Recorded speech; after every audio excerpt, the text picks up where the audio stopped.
Welcome back class. Last class में हमने right to equality देखा था। अब इस क्लास में हम लोग राइट टू फ्रीडम देखते हैं। राइट टू फ्रीडम जो आर्टिकल 19 से 22 इसमें मोस्ट इम्पॉर्टेंट जो है वो राइट आर्टिकल 19। आर्टिकल 19 हमें 6 तरह का राइट से प्रोटेक्शन देता है। ठीक है, प्रोटेक्शन ऑफ 6 राइट्स का हमें देता है। उसमें सबसे पहले स्पीच एंड एक्सप्रेशन। हम लोग देखते हैं, हम लोग कभी भी किसी पॉलिटिशियन को या किसी को हम लोग कुछ बोल पाते हैं, वो इसी राइट्स के थ्रू होता है। अगर ये राइट्स नहीं मिल पाता हमें तो हम लोग कभी किसी के बारे में बोल नहीं पाते। कुछ गलत नहीं बोलना, मतलब जो भी है अगर सही है तो हम लोग जो बोल पाते हैं। ठीक है, स्पीच एंड एक्सप्रेशन का जो हमें राइट्स है वो आर्टिकल 19 के थ्रू मिलता है। ठीक है, उसके बाद हम लोग बोल पा रहे हैं, लेकिन उसके अलावा असेंबली कर सकते हैं हम लोग साथ साथ। असेंबली मतलब है कि हम लोग 3, 4, 10, 20, 50, 100 लोग एक इकट्ठा जगह आके कोई चीज़ को डिस्कस कर सकते हैं, बोल सकते हैं, बात कर सकते हैं। अगर वहाँ पे कुछ कंक्लूसिव निकला तो हम लोग असेंबली एसोसिएशन बना सकते हैं। एसोसिएशन एक ग्रुप हो सकता है, पॉलिटिकल ऑर्गेनाइजेशन हो सकता है, NGO हो सकता है, ठीक है, प्रेशर ग्रुप हो सकता है। तो सबसे पहले स्पीच एंड एक्सप्रेशन, बोलने का अधिकार मिला। जब बोलने का अधिकार मिला तो हम लोग एक असेंबली कर सकते हैं, मिल के एक जगह पे 10 लोग, 4 लोग, 5 लोग, 50, 100, 500, 1000 एक असेंबली बना के वहाँ पे हम लोग डिस्कस कर सकते हैं। कंडीशन है पीसफुली होना चाहिए और आर्म्स नहीं होना चाहिए। ऐसा नहीं है कि आर्म्स लेके पहुँच जाएंगे, तो वो अलाउड नहीं है। ठीक है, आर्म्स नहीं होना। थर्ड, जब हम लोग असेंबली के कुछ अगर कंक्लूसिव बन पा रहा है तो हम लोग एक एसोसिएशन बना सकते हैं। एसोसिएशन बना के हम लोग एक मूवमेंट, मतलब कहीं पे भी हम लोग मूव कर सकते हैं, किसी भी एक स्टेट से दूसरे स्टेट में जा सकते हैं, अपने बात को रखते हैं। जैसे दिल्ली चलो जैसे कैंपेन हमेशा हमने सुना होगा, वो एक मूवमेंट का एग्जाम्पल है। उसके अलावा रेसिडेंस, तो हम लोग इंडिया के किसी भी पार्ट में हम लोग रिसाइड कर सकते हैं। ठीक है, तो हो सकता है आप JNK का एग्जाम्पल लेंगे तो हाँ, कुछ जगह पे स्टेट इम्पोज कर सकती है कि वहाँ पे आप बाहर वाले नहीं रह सकते। अदरवाइज हम लोग overall maximum part of the India में है। जैसे नॉर्थ ईस्ट का भी कुछ एरिया है जो शेड्यूल एंड ट्राइबल एरिया है, वहाँ पे भी हम लोग जाकर सेटल नहीं हो सकते। अदरवाइज हम लोग almost all the territory of India जहाँ पे हम लोग जाके सेटल ईजिली हो सकते हैं। उसके बाद रिसाइड हो गया और प्रोफेशन। ठीक है, तो प्रोफेशन में है कि हम लोग कोई भी अपने प्रोफेशन जो अब हमें पसंद है वो कर सकते हो। जैसे मैं अभी टीचिंग कर रहा हूँ, तो ये मैं प्रोफेशन है, मुझे पसंद हुआ तो मैं वो आपको पढ़ा पा रहा हूँ। ठीक है, तो ये हमारा प्रोफेशन, आपका हो सकता है कोई और प्रोफेशन हो, किसी का कोई डॉक्टर हो सकता है।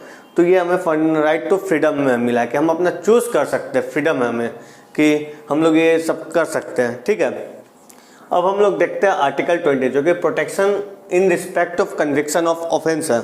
इसमें क्या होता है कि हम लोग किसी भी आदमी को ये नहीं कर सकते कि जब कोई क्राइम नहीं किया उसके अगेंस्ट ही हम लोग उसको नहीं पकड़ सकते। वो अगर कोई एक्ट है, लॉ बना हुआ और उस समय वो क्राइम करेगा तभी हम उसको कन्विक्ट कर सकते हैं ऑफेंस के लिए। मान के चलो अभी मैंने कोई एक्ट कर दिया और इस वक्त वो क्राइम नहीं है, बाद में उसको डिक्लेयर कर दिया जाए कि लाइक ऑनलाइन टीचिंग, अभी मैं पढ़ा रहा हूँ तो अभी ऐसा कोई क्राइम नहीं है ऑनलाइन टीचिंग, कल को गवर्नमेंट ऑनलाइन टीचिंग को क्राइम डिक्लेयर कर दे। ठीक है, तो इन दैट केस तब मुझे आज के लिए नहीं बना, उसके बाद अगर मैं कोई ऑनलाइन टीचिंग करता हूँ तो वो बनेगा। ठीक है, तो एक वो हो गया।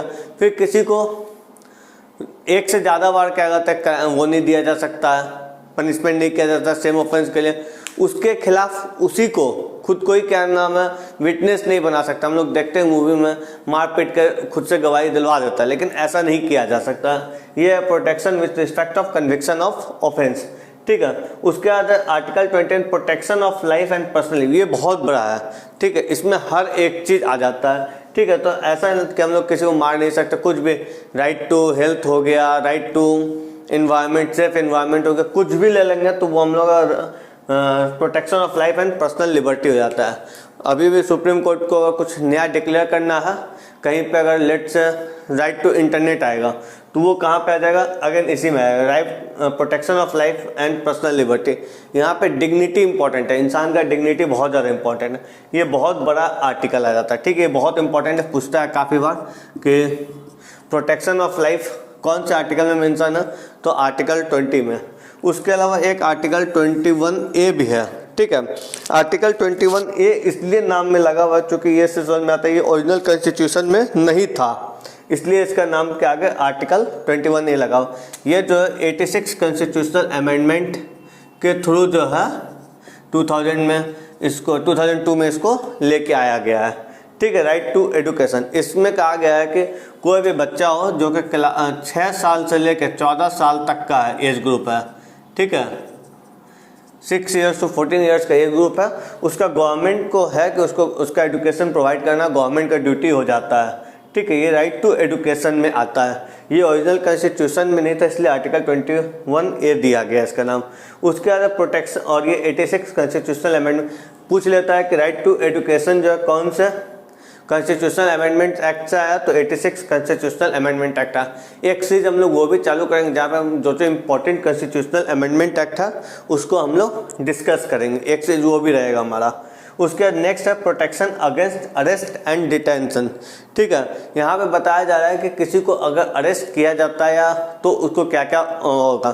फॉर एग्जांपल जैसे अगर किसी को अरेस्ट किया जाएगा तो एक नियम है कि विदिन 24 आवर्स जो है उसे मजिस्ट्रेट के सामने रखना पड़ेगा, लेके जाना पड़ेगा, उसको लीगल एड्स देना पड़ेगा, उसको लीगल एड्स के थ्रू जैसे वकील वगैरह मुहैया कराना भी इसी के अंदर आता है, ठीक है। तो ये right protection against arrest and detention है जो कि 22 है, जिसमें ये दो बहुत इंपॉर्टेंट है।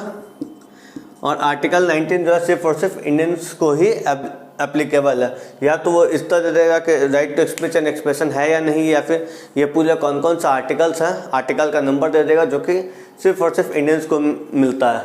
तो मैंने बार बार बताया, फिर से मैं बता देता हूँ, 15, 16, 19, 29 एंड 30, ठीक है। ये 5 आर्टिकल है जो कि सिर्फ और सिर्फ इंडियंस को मिलता है। तो हम लोग नेक्स्ट क्लास में आगे का जो राइट्स सब है उसको हम लोग डिस्कस करते हैं। Thank you.